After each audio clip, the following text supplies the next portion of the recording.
এভাবে বুক ফেটে দিয়ে যখন আবু সাইদ বুকে গুলে নিল, আবু সাইদের জাজরা হওয়া বুক দেখে ছাত্ররা কি পলায়া ঘরে চলে গেছে না পরের দিন আরো বেশি নেমেছে? অন্তরে সাহস দিয়েছে কে? আর একজন মহিলাকে দেখলাম, বোনকে দেখলাম, ঢাকা বিশ্ববিদ্যালয়ের ছাত্রী, সে বলতেছে পিছনে যাওয়ার আর সুযোগ নাই। বক্তৃতা আপনারা দেখছেন কিনা? আরে এই যে সাহস, এই যে সাহস, মেয়ে মানুষ বলতেছে পিছনে যাওয়ার আর সুযোগ নাই, কারণ পিছনে পুলিশ, সামনে স্বাধীনতা।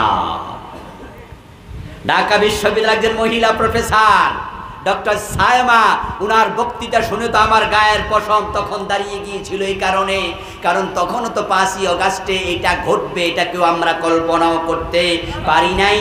ওই মহিলা বলতেছে কয়জন মারবা? একজন মারলে 10 জন আসবো, 10 জন মারলে 100 জন যাব। আল্লাহর গজবের অপেক্ষা করো, আরশ কাঁপতেছে, অভিশাপের ভয় করো। এমন সাহসিকতা তাদের কলবের ভিতরে, কলিজার ভিতরে আল্লাহ ঢুকিয়ে দিয়েছে। আল্লাহর দেয়া সুযোগ এবার কাজে লাগাতে হবে, কাজে লাগাতে হবে। আল্লাহ সুযোগ দিয়েছে, এত বড় সুযোগ কিন্তু আমরা এবার চাইও নাই, চাই নাই। আমাদের নরসিংদী সদরে একজন উপজেলা চেয়ারম্যান ছিল, এখন তিনি নাই। আমার এক মাহফিলে উনি নির্বাচনের পর উপজেলা চেয়ারম্যান হওয়ার পর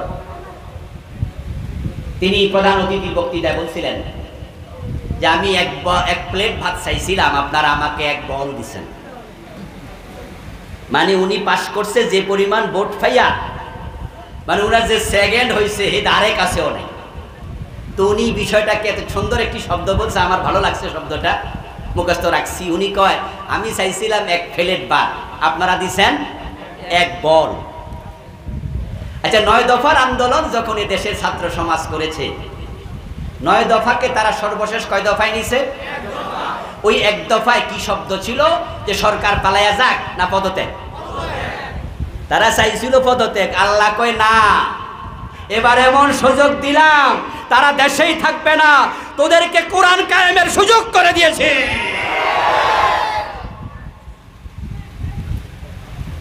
ওরা 300 জন একসাথে পলায় গেল, কেউ নাই এখন। এখন যদি আমরা ইসলামওয়ালারা কমপক্ষে এবার সিদ্ধান্ত নিতে পারি যে আমরা এবার কোরআনকে সংসদে পাঠাতে চাই, আল্লাহর আইনে দেশের বিচার চালাতে চাই, সোর কসর ধরে যদি হাত কাটা শুরু হয়ে যায়, ও মুসলমান অপেক্ষা করো, 6 মাস পরে ঘরের দরজা খুলে ঘুমাইবা, তোমাদের ঘরে আর চোর ঢুকবে না। আল্লাহর আইন এত সুন্দর, এত সুন্দর, এত সুন্দর। চোর ধরে যদি হাত কেটে দেয়া যায়, এমপি হোক, মন্ত্রী হোক, সচিব হোক, চেয়ারম্যান হোক, মেম্বার হোক, আল্লাহর আইন কি 2 রকম না 1 রকম?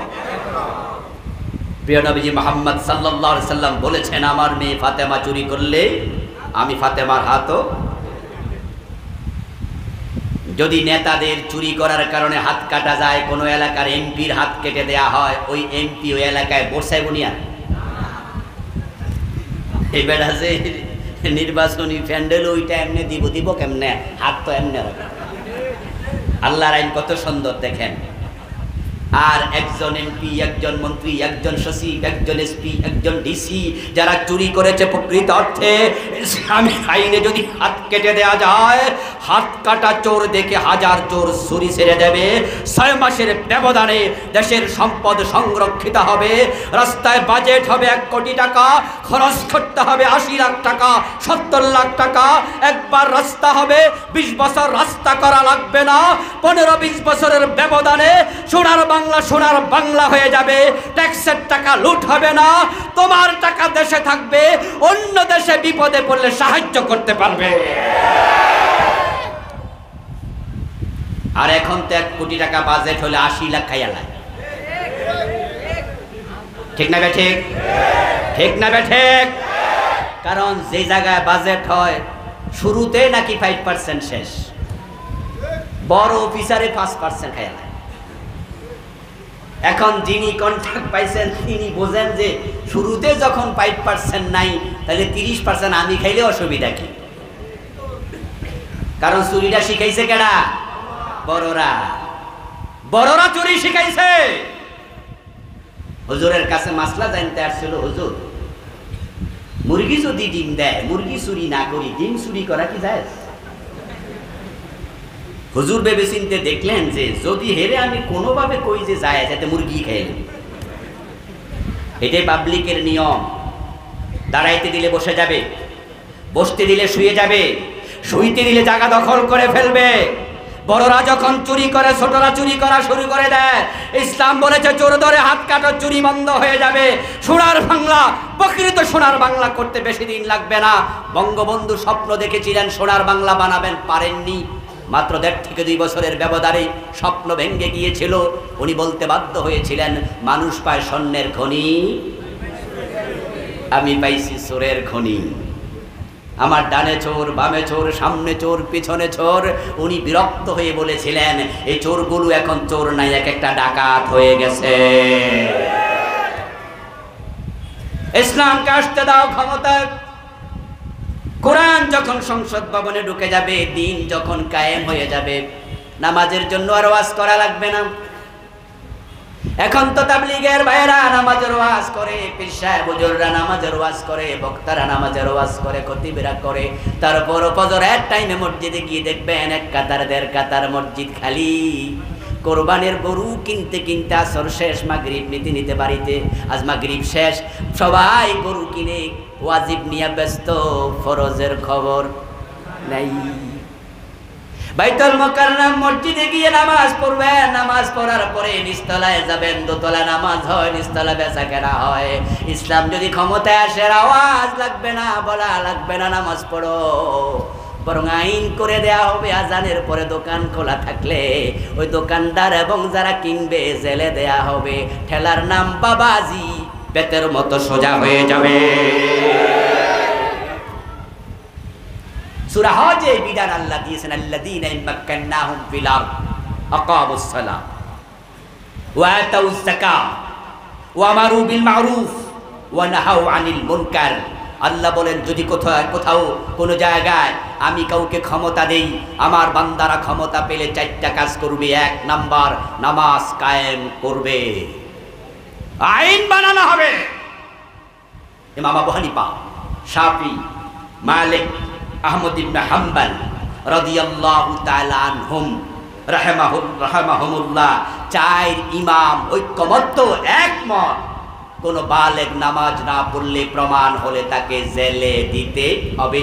ইমাম শাফি রাহিমাহুল্লাহ বলেছেন, জেলে দেওয়ার আগে বেত্রাঘাত করে তারপরে জেলে দিতে হবে। বাংলাদেশে যদি একটু আইন হয়ে যেত, আজানের সাথে সাথে দোকান বন্ধ করো, আজান হওয়ার সাথে সাথে সবাই মসজিদমুখী হয়ে যাও, তাহলে বাজারের মসজিদগুলোতে 1 বার 2 বার মুসল্লি জামাতে জায়গা হতো না, এক মসজিদে 5 বার 7 বার জামাত হওয়া লাগতো। আপনার মেয়ে থাকবে নিরাপদ। হিন্দুর সুন্দরী মেয়ে গলায় স্বর্ণের অলংকার পরে বাবার বাড়ি থেকে শ্বশুর বাড়িতে চলে যাবে, তার দিকে চোখ তুলে কেউ তাকাবে না।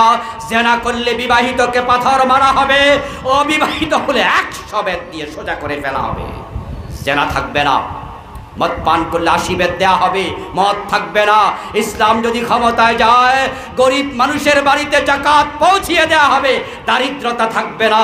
হযরত ওমরের যুগে আমরা দেখেছি যাকাত বিভাগের কর্মচারী যাকাতের টাকা কাঁধে নিয়ে ঘুরেছে, যাকাত খাওয়ার মতো লোক আর খুঁজে পায় নাই। প্রিয় ভাই, ইসলামে সে শান্তি এখনো আছে না নাই? ইসলাম শব্দের যে অর্থগুলো আছে তার মাঝে একটা অর্থই হলো শান্তি। গোলাপ ফুল দেখতে বড় সুন্দর, তার পাপড়ির দিকে তাকালে আনন্দে চোখ জুড়িয়ে যায়, নাকের কাছে নিলে মৌ মৌ গন্ধে হৃদয়টা ভরে যায়। গোলাপ ফুল চাপ দিলে আতর বের হয়। গোলাপ বড় প্রশংসনীয় ফুল।